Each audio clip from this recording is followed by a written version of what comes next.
নমস্কার বন্ধুরা, সুভদ্রাদের কিচেনে আপনাদের সকলকে স্বাগত। আশা করি সকলে ভালো আছেন, সুস্থও আছেন। আজকে চলে এসেছি আপনাদের সামনে নিয়ে শীতের সবজি দিয়ে একটা তরকারি। এমনিতে নিরামিষ বলতেই পারেন, শুধু পেঁয়াজকলিটুকুই অ্যাড করা হয়েছে। তো তাতে যাদের অসুবিধা আছে তারা পেঁয়াজকলিটা স্কিপও করে যেতে পারেন, বাকি কিন্তু একদম নিরামিষ।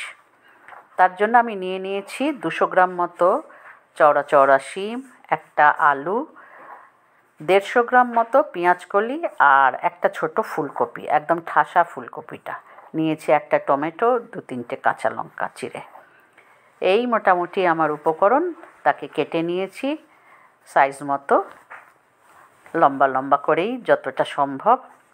দিয়ে দিলাম কড়াই বসিয়ে সর্ষের তেল। রান্নাটি সম্পূর্ণ সর্ষের তেলে হবে। তাতে একটা শুকনো লঙ্কা আর একটু কালো জিরে ফোড়ন দিয়ে দিলাম। দিয়ে আলুটা নুন মেখে রেখেছিলাম একটু, তবু জল বেরিয়ে গেছে বলে আলুটা দিয়ে তাতে দিয়ে দিলাম সামান্য নুন আর হলুদ, দিয়ে একটু নাড়াচাড়া করলাম। প্রথমে যেহেতু আলুটাই সবচেয়ে শক্ত সবজি এর মধ্যে, তাই জন্য আলুটা দিলাম। আলু মিনিট খানেক নাড়াচাড়া করার পর এবার ছোট ছোট করে কেটে রাখা ফুলকপিগুলো দিয়ে দিলাম। ফুলকপিটাও এবার একটু নাড়াচাড়া করতে হবে, প্রয়োজনে আবার একটু নুনও দিতে হবে। সব নুন একসঙ্গে দেব না, তাহলে প্রথম সবজিটাই বেশি নুনে পোড়া হয়ে যাবে। ঢাকা দিয়ে দিলাম। কপি ভীষণ তেল টেনে নেয়, সেই জন্য মাঝারি আঁচে নুন দিয়ে আলু কপিটাকে একটু মজিয়ে নেব। এরপরে দিয়ে দিলাম ডুমো ডুমো করে কেটে রাখা শিম। একটা শিমকে আমি 2 টুকরো, প্রয়োজনে একটু লম্বা হলে 3 টুকরো করেছি। কাটাকুটিটা অবশ্য আপনারা আপনাদের মতো করতে পারেন, কিন্তু রেসিপিটা যদি এইভাবে করেন তাহলে কিন্তু খেতে দারুণ হয়। রুটির সঙ্গে তো রাতের বেলা দারুণ জমে যায়, দুপুরবেলা গরম ভাতেও খুব ভালো লাগে খেতে, সঙ্গে যদি ডাল থাকে তাহলে আরও ভালো লাগে, এবং উপকারী, হেলদি তো বটেই। কথা বলতে বলতে শিমের মধ্যে দিয়ে দিলাম একটু আন্দাজ মতো হলুদ গুঁড়ো আর একটু নুন দিয়ে এবারে এই শিম, আলু আর ফুলকপি একটুখানি মিনিট 3-4 ধরে চাপা দিয়ে দিয়ে সেদ্ধ করে আনতে হবে।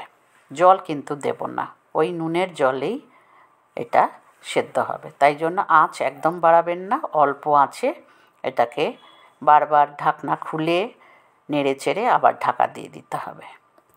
মিনিট 3-4 পর ঢাকনা খুলে একটু নেড়ে চেড়ে দিয়ে দিলাম 1 চামচ আদা বাটা আর কাঠের চামচের 1 চামচ গুঁড়ো জিরে। এই দুটো দিয়ে আবার মিশিয়ে নিলাম। জিরে গুঁড়োটা এবং আদাটা একটু পরের দিকে দিলে গন্ধটা সুন্দর থাকে, সেই জন্য আমি এই দুটো একটু পরের দিকে দিয়েছি। এবার তার পেছন পেছন আমি দিয়ে দিলাম একটা কেটে রাখা টমেটো আর ওই 150 গ্রাম মতো পেঁয়াজকলি। পেঁয়াজকলিটা খুব বড় করিনি, তাহলে বেশি চেয়ে চেয়ে থাকবে। মোটামুটি ইঞ্চিখানেক লম্বা করেছি। দিয়ে আবার নেড়ে চেড়ে চাপা দিয়ে দিলাম। মোটামুটি সব মিলিয়ে আমার মিনিট 10-12 গেছে।